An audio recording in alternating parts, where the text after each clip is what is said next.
Okay, welcome back to the deep dive. We've got quite a bit to unpack today, looking at Max Verstappen's huge Italian Grand Prix win in 2025. Yeah, that was a one, wasn't it?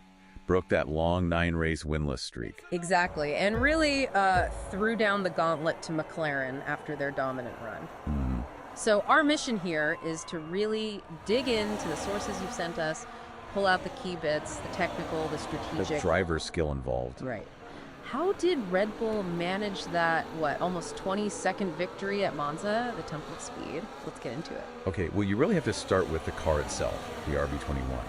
It seems the absolute foundation was how perfectly it was set up for Monza.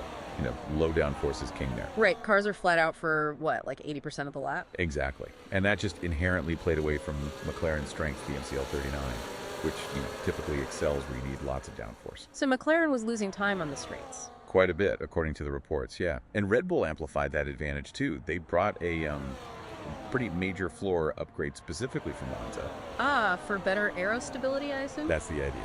Better stability in those high-speed sections. Okay, but it wasn't just the car, was it? I was really struck by how Verstappen himself pushed for an even lower downforce setup.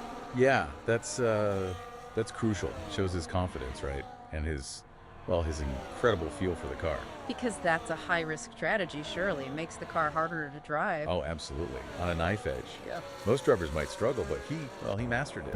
You saw that in qualifying, fastest lap in F1 history. Wow. And meanwhile, the McLaren guys were saying they just didn't feel as comfortable all weekend. Correct. They admitted it wasn't quite clicking like it had been at other tracks. A stark contrast, really. So, okay, cars hooked up, drivers flying. The race strategy for Verstappen must have felt pretty straightforward then. From the front, yes. It was a picture of controlled aggression, dictating the pace entirely. That single pit stop, lap 37. That was apparently just because they could see some blistering on his front right medium tire. So not reacting to pressure, just managing the situation? Exactly. Switch to hards, cruise home. No real strategic threats to worry about.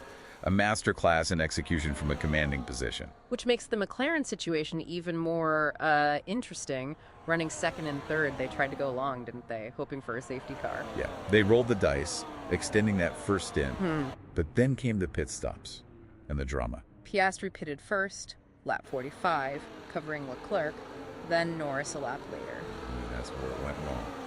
A disastrously slow stop for Norris, almost 6 seconds. Something with the front left wheel gun.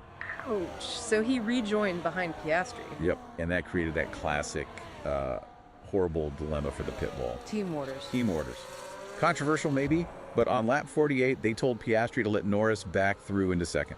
Restoring the order they were in before the stops, mainly for Norris's championship fight, I guess. That seems to be the logic, yeah. Prioritizing the main championship contender. Tough on Piastri, absolutely, but you can understand the team's thinking, even if it's, debatable. Always is. Okay, so beyond the leaders, there was a lot else going on, strategy-wise, some really interesting calls further down. Definitely. You had Leclerc pitting fairly conventionally to cover Russell, but then you had drivers like Albon and Ocon, too, going incredibly long on their first stint. On the hard tires, trying something different. Exactly. Stretching those tires almost to the end. Shows impressive tire management, maybe something about their car setups, too. And we saw some great recovery drives as well. Oh, yeah. Hamilton, starting 10th after a penalty, getting up to 6th for Ferrari, that was strong. But Isaac Hadjar from the pit lane into the points, that's quite something. That really stood out. A proper masterclass in navigating the field and finding pace. Yeah. Especially impressive for a rookie. And of course, you have the usual mix of penalties, Antonelli, Behrman, Ocon got one too, and retirements like Alonso and Hulkenberg shaking things up. Never a dull moment, even a dominant win.